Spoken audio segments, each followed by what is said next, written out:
Battle ready, the critical exercises at Camp Pendleton before Marines head out on their next mission. And the child vaccination rate climbs in California, the new law prompting more parents to take action. To be able to walk across the stage and have my mom sitting there and my kids and my family, it was just awesome. Back to school for a working mom. The San Diego program helping her fulfill a promise to herself. KPBS Evening Edition starts right now.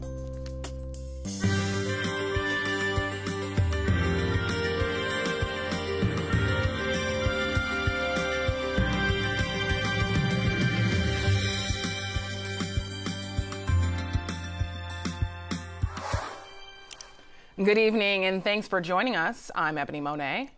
Today, San Diego Mayor Kevin Faulkner presented his budget for the coming fiscal year. KPBS Metro reporter Andrew Bowen says spending had to be trimmed because of the rising cost to fund pensions.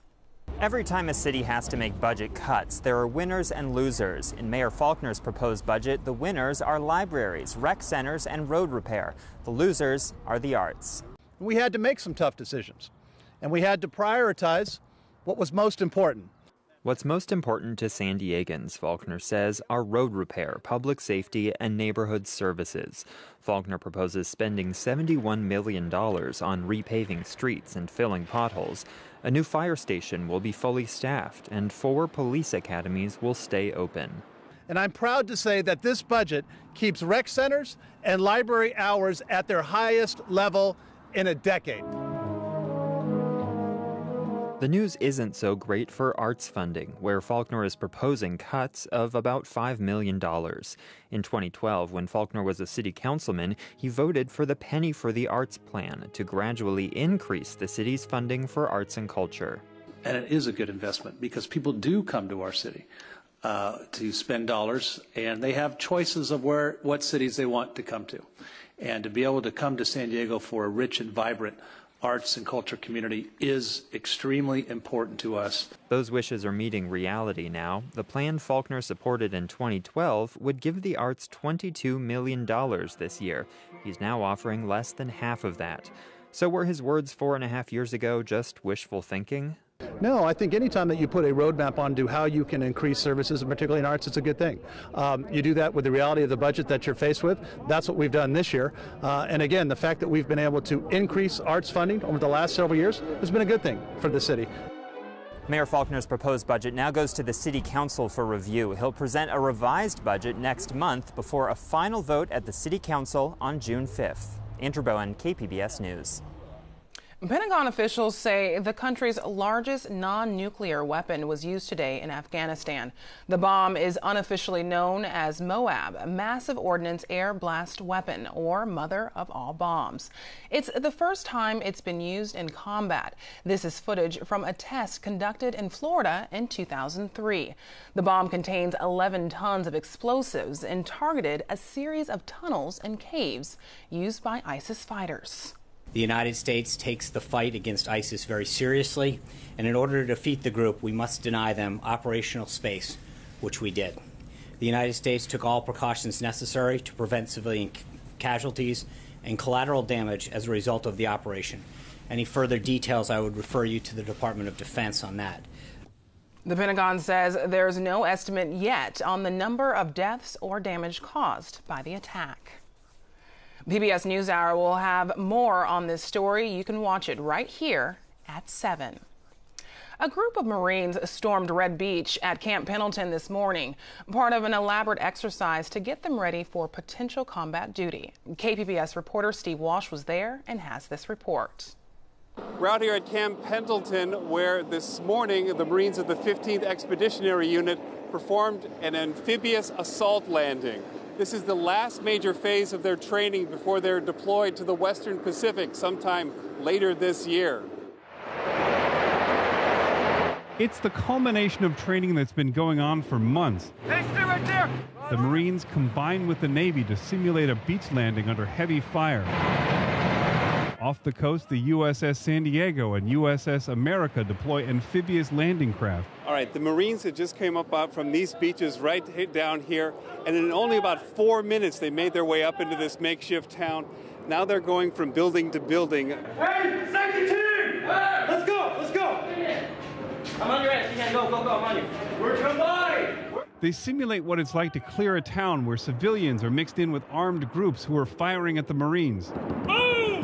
If a Marine fails to cover themselves, monitors declare they've been shot. Even though this is an exercise, these can be quite deadly. At least 9 Marines have been killed during training exercise here at Camp Pendleton since 2004. Though, according to the commanders, this exercise went off without a hitch. Reporting from Red Beach, Steve Walsh, KPBS News. There's been a few months of uncertainty over whether lobbyists from Sempra Energy's new marketing division violated state law by meeting with elected officials in San Diego County. A state investigation into whether any laws were broken is still ongoing. KPBS reporter Claire Tregeser has more. The investigation has to do with community choice, which would allow cities and counties to bypass SDGE and buy their own energy. SDGE and its parent company Sempra, by law, aren't allowed to lobby against community choice, so instead they created an independent organization to do it for them. Last week, the state said that organization, Sempra Services, is free to lobby, but its employees have been lobbying over the past few months before getting that full approval. A spokeswoman for the state says that decision won't impact the investigation into whether Sempra Services previously broke state law. Meanwhile, an SDGE spokeswoman says they believe they've done nothing wrong. Claire Tregeser, KPBS News. This is the first school year affected by the law ending personal kindergarten vaccination levels are the highest they've been in more than 15 years. And health officials are crediting a new state law for the rise.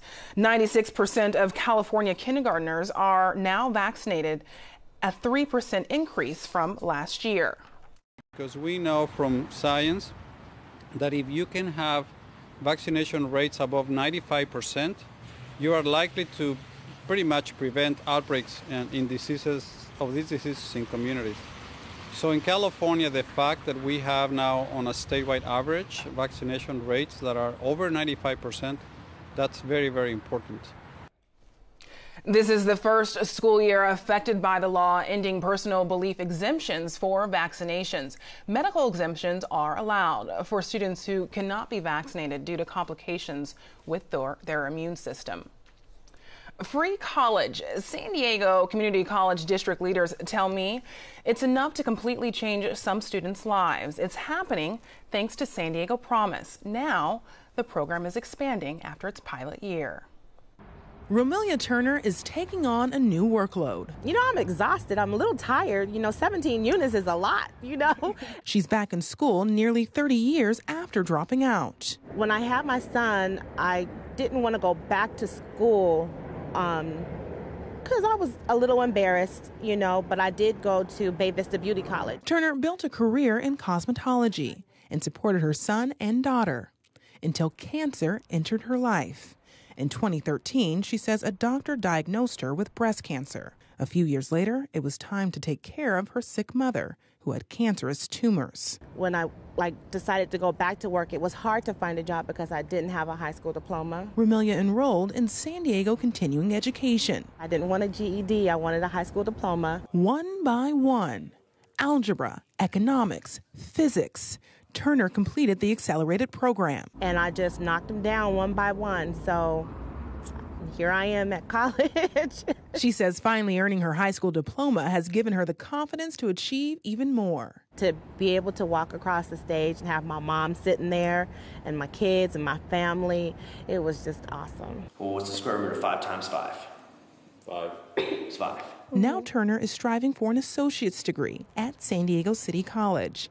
She was one of 186 students selected for the San Diego Promise pilot program, a San Diego Community College district program that covers fees and offers book grants to qualifying students. What if every young person who hoped to earn a college degree was given that opportunity regardless of their financial situation. Lynn Nolt, the Vice Chancellor of Student Services, says it's the district's response to President Barack Obama's national campaign to make community college free. If you look at the circumstances that they're coming from, it's really a choice between survival and food and going to college. San Diego Unified School District selects the participants. More than 1,100 applied for the next San Diego Promise program, covering the 2017-2018 school year.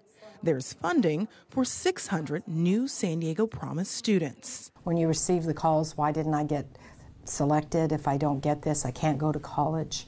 You really realize that it is providing individuals hope for a future. For Turner, she hopes to build a new career in psychology. Education will take you so far in life, and it'll give you so much confidence in, who you are. Turner describes herself as a caregiver by nature. Now, after years of helping people feel good on the outside, she wants to focus on helping people heal the inside. She plans to specialize in mental health. And I want somebody to say, like, dang, if she can do it, I know I can do it too, because believe me, it was not easy.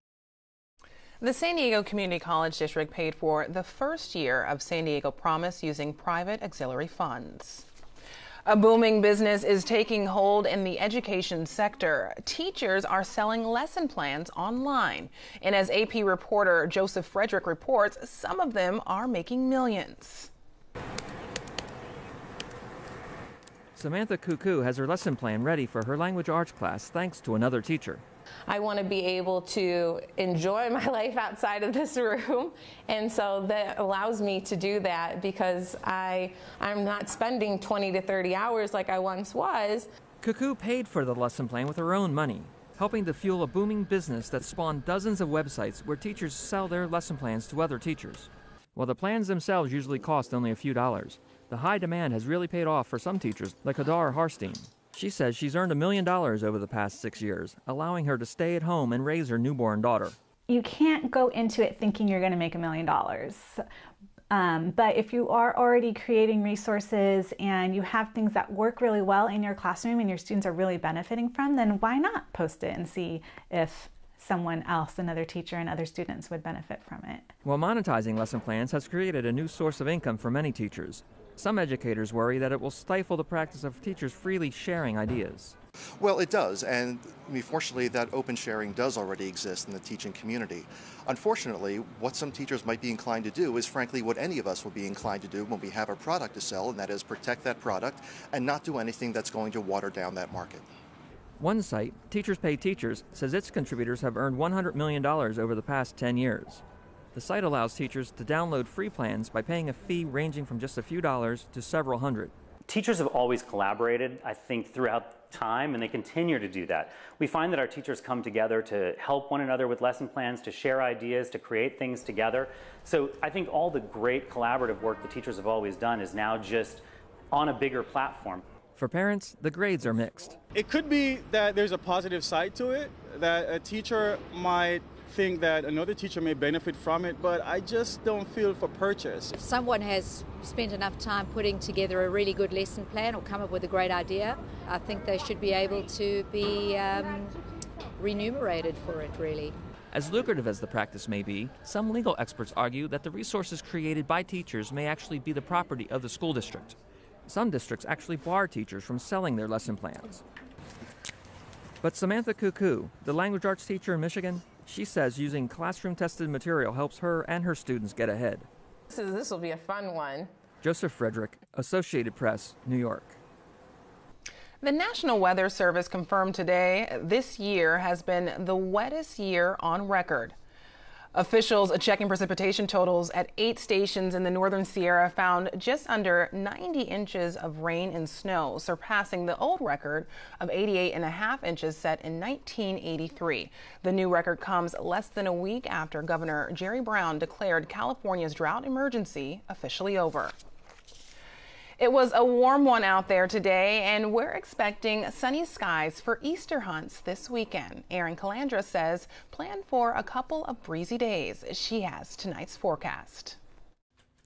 Well, it's pretty quiet for us here in San Diego. We do have a bit of wet weather to the north of us, but it's not going to make it down here. Looking at our local radar, well, we see a lot of pretty much nothing through the region. It's pretty mild and quiet and pleasant out there.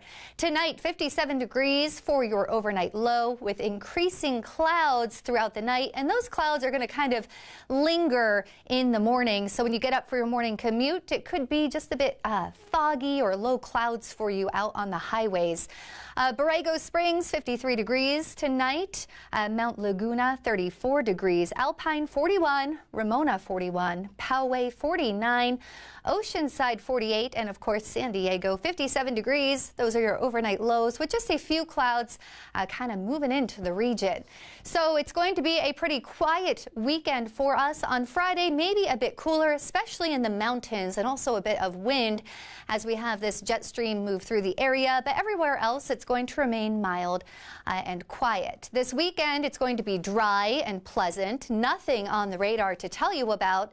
Looking at your 5-day forecast for the coast. On Friday, 70 degrees with some clouds. Saturday, more sunny, 70 degrees. On Sunday, it warms up a bit to 71.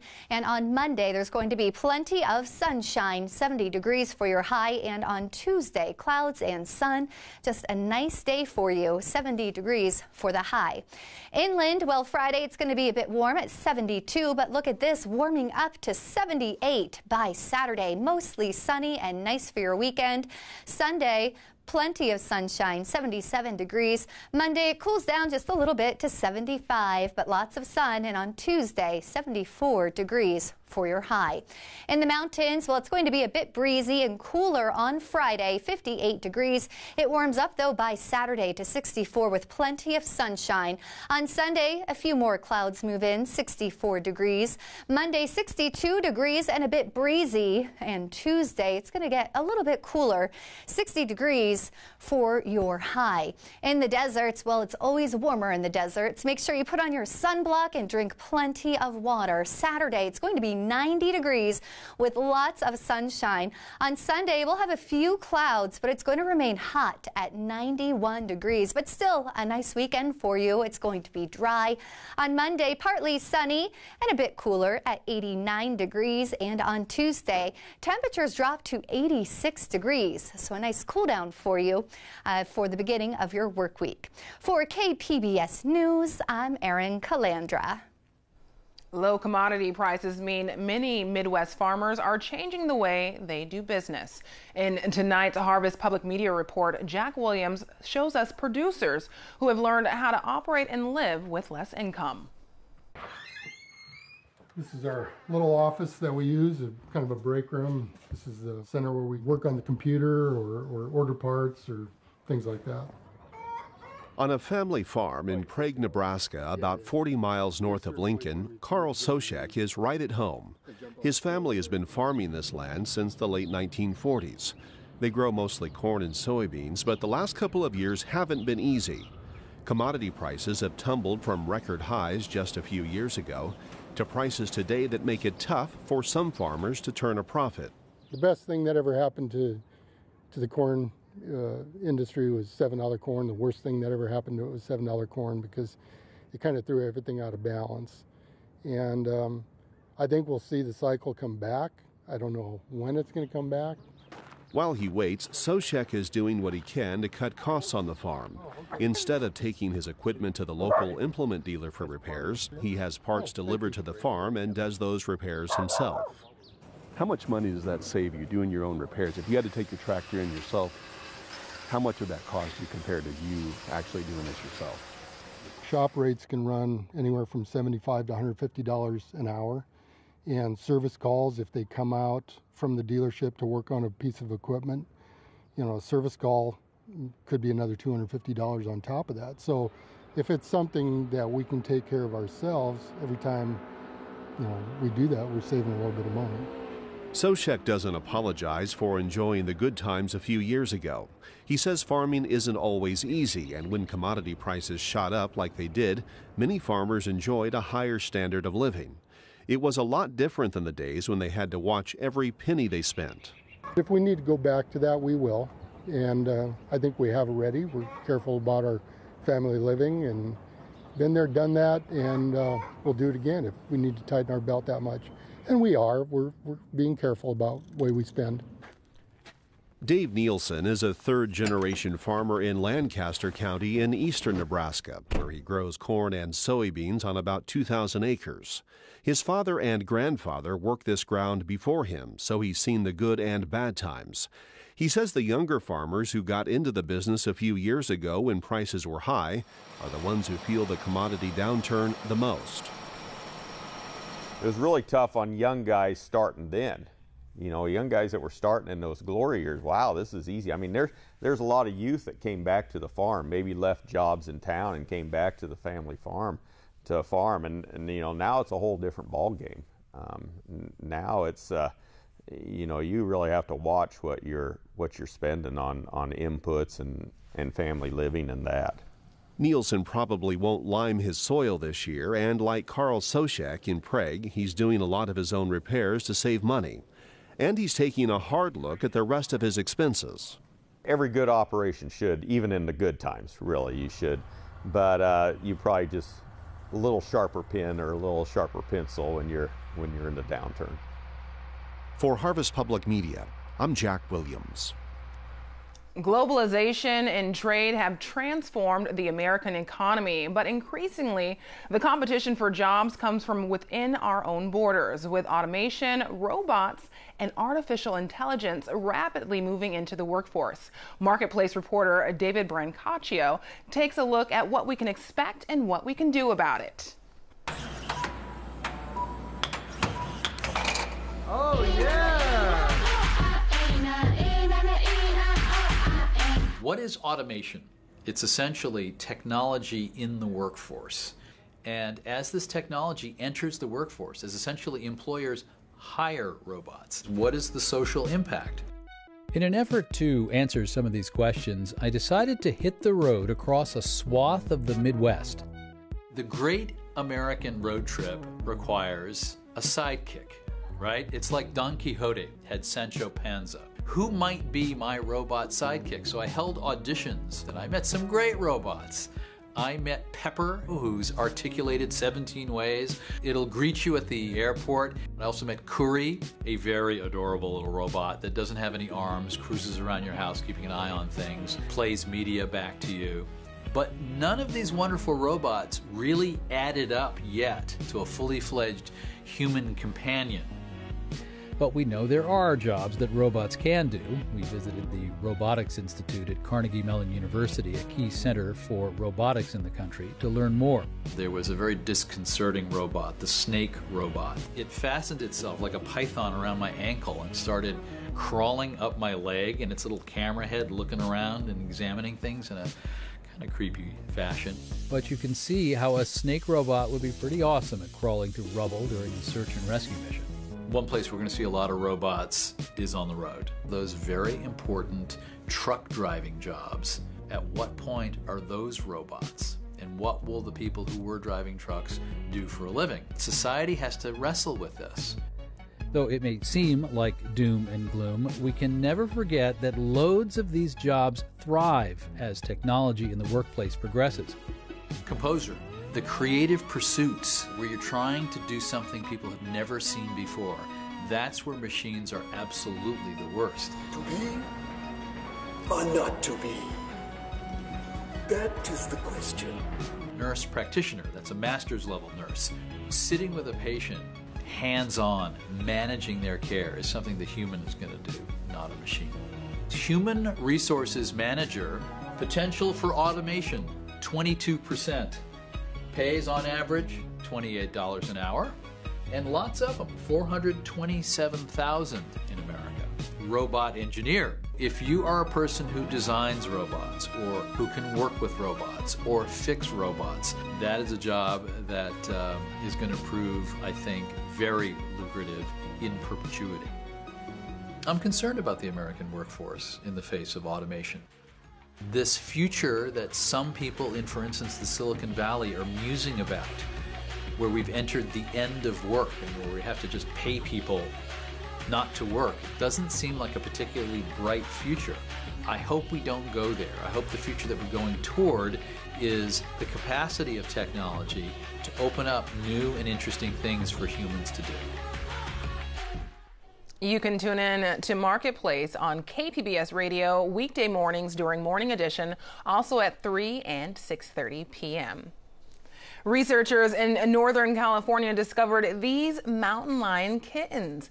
They say they're about 10 days old. They're the offspring of an adult Audubon Canyon Ranch the Audubon Canyon research team has been tracking for 6 months. It's a first for the team. They've never had one of their mountain lions deliver a litter. An ACR manager says the kittens are in good health and they're planning more visits to track their growth. Here's a look at what we're working on for tomorrow in the KPBS newsroom. On Morning Edition, a monster movie with an indie heart. Anne Hathaway offers her clever twist in Colossal. And on Midday Edition, it's the weekend music fans have been waiting for. We talk about the hot acts taking center stage at Coachella. That's tomorrow on KPBS Radio. You can find tonight's stories on our website, kpbs.org/evening edition. Thanks for joining us. Have a great night.